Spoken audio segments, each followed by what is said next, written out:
Eto na nga mga chong, marami tayong PBA updates. Coach Tim Cone, hindi iiwanan ang Hinebra over Gilas Pilipinas. Barangay Hinebra, LA Tenorio, isa pa rin sa aasahan ng Hinebra ngayong PBA playoffs. Ngayon nga natapos na ang elimination round at papalapit na ang quarterfinals, ay todo na nga ang paghahandang ginagawa ngayon ng Barangay Hinebra. Kilala nga ang koponan ni Coach Tim Cone na sa playoffs talaga lumalabas ang kanilang tunay na laro at marami nga silang panggulat na inilalabas every conference. At isa nga sa posibleng maging panggulat factor ni Coach Tim Cone ay itong kanilang general na si LA Tenorio.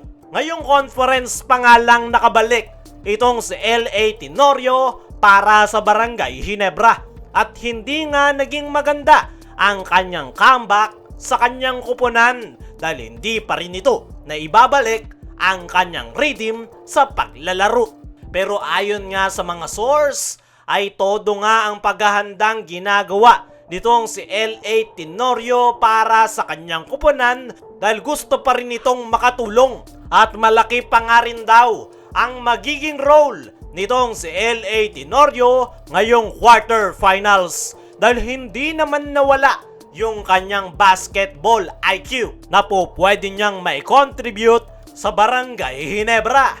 Ayon nga mismo kay Coach Tim Cone sa kanyang press con interview ay halos lahat nga daw ng kanyang players ay handa na sa paparating na PBA playoffs. Kabilang nga dyan si LA Tenorio na unti-unti nang binabalik ang kanyang laro. Hindi na nga ako magugulat mga chong kung biglang magpakita ng breakout performance ang nasabing Hinebra Guard sa quarterfinals. Dahil palagi ngang ganyan si Coach Tim Cone, itinatago ang kanyang players pero pagpasok ng PBA playoffs ay doon niya nga i-unleash ang kanyang panggulat na player.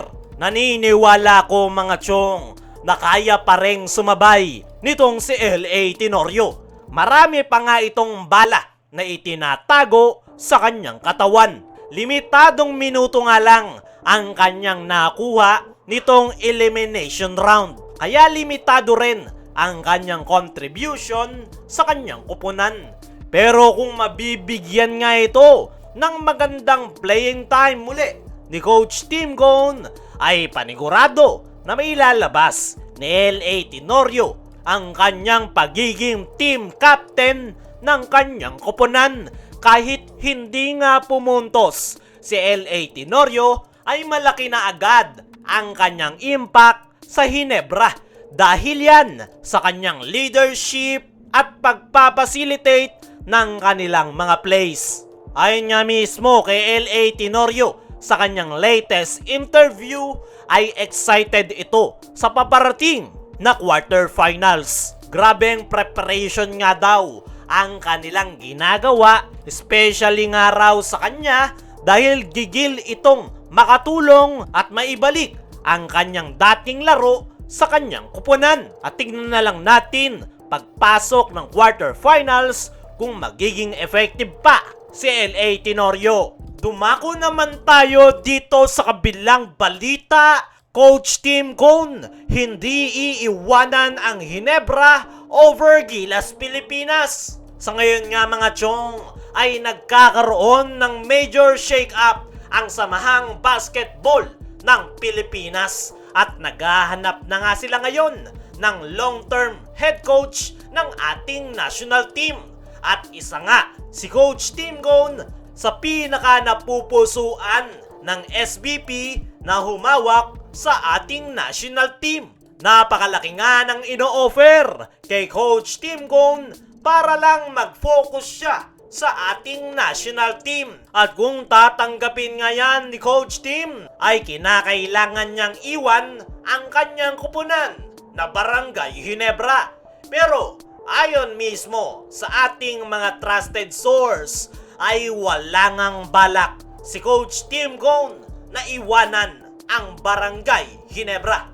Ginebra nga raw ang kanyang priority para sa kanyang natitirang taon as an head coach. Nabanggit na nga rin noon ni Coach Tim Cone na pansamantala lang siyang magiging head coach ng ating national team at wala siyang balak na mag long term sa Gilas Pilipinas. Para sa akin mga chong, ay mahirap na desisyon yan para kay Coach Tim Cone dahil national team nga yan at ang Barangay Ginebra ang kanyang pinagpipilian. Pero mas matimbang nga kay Coach Tim ang Barangay Ginebra at wala nga itong balak na iwan ang kanyang koponan. Sa ngayon ay ang focus ni Coach Tim Cone ay ang kanyang koponan na Barangay Ginebra. At magandang balita nga yan para sa Barangay Ginebra fans dahil tuloy-tuloy pa rin